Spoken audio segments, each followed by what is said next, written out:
then can I actually go and bring back, the flow for a software developer by going to a chat session and asking any question, and it comes back with answers that then you can use in your coding flow, right? So that was the next thing. Then you said, well, if that's working, can I assign it small tasks? That was the agent mode. Now you have complete autonomous agents where you can give it your entire project, right? It can work, 24/7. It can work for 24/7. I mean, it's still, we've got some ways to go for these things to remain coherent long time, but nevertheless, it's getting better and better.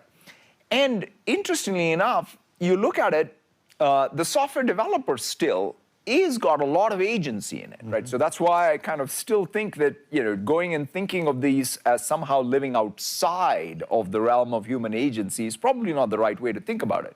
In fact, the way to perhaps conceive it, like if let's say in early 80s, if somebody had come to us and said, whatever, 4 billion people are going to wake up every morning and start typing, you would have said, why? Right? We have a typist pool that's good enough. We don't need 4 billion people.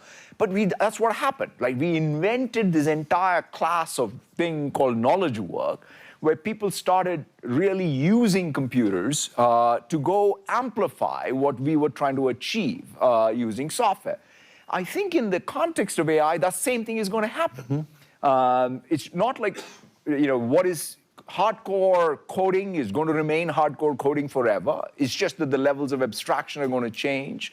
But we also are going to have code as output, just like documents. In fact, one of Bill's things at Microsoft from the day I joined in '92 always was, what's the real difference between a document, a website, and an application, right? It's the lack of sort of software that can transform itself. Interestingly enough, AI finally gives us that, right? Which is I can write a document, I can just say, no, I don't want it as a document, I want it as a website. It'll just transform that document using code into a website.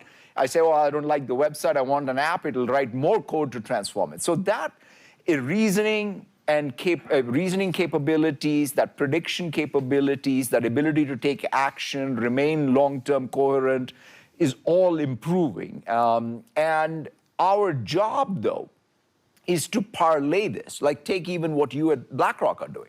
Right? When you're taking something like, say, Copilot plus Aladdin and bringing those things together to improve the productivity in the firm for the decisions you want to make, right, with your data. I could just tell you at our firm, things that would take 12 hours to compute now takes minutes.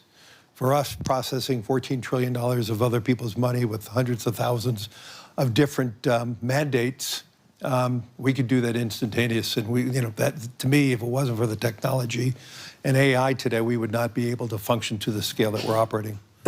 If you like this video, then like, share, and subscribe to ET Now.